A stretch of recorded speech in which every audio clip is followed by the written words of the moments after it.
بسم اللہ الرحمن الرحیم والصلاة والسلام علی اشرف الانبیاء و سید المرسلین سیدنا و حبیبنا محمد وعلی آلہ و صحبہ اجمعین، اما بعد۔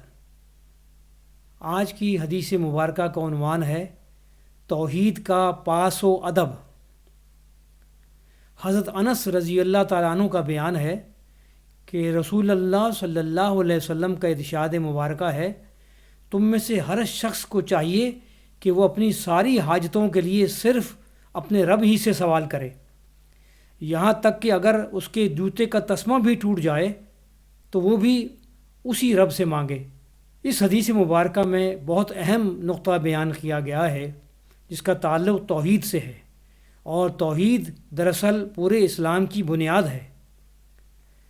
توحید کے معاملے میں مومن کو بہت زیادہ حساس ہونا چاہیے اور کبھی توحید کے باعث و ادب سے غافل نہیں ہونا چاہیے، یعنی توحید کے بارے میں بہت زیادہ محتاط اور چوکنا ہونا چاہیے، اس لیے کہ انسان کی ساری ضرورتوں کو خدا ہی پورا کرتا ہے۔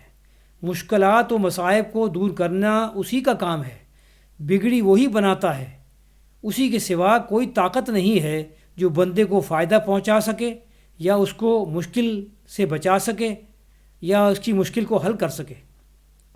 توحید پر ایمان رکھنے کی شان یہی ہے کہ انسان اپنی حاجتوں کو صرف اپنے رب کے سامنے ہی رکھے اور کسی معمولی سے معمولی ضرورت کے لیے بھی خدا کو چھوڑ کر کسی اور کے سامنے ہرگز ہاتھ نہ پھیلائے۔ اللہ تعالیٰ سے دعا ہے کہ ہمیں توحید کا پاس و ادب رکھنے کی توفیق عطا فرمائے، توحید کے تقاضوں کو سمجھنے کی اور اس پر عمل کرنے کی توفیق عطا فرمائے۔ وآخر دعوانا ان الحمد للہ رب العالمین، والسلام علیکم ورحمۃ اللہ تعالی وبرکاتہ۔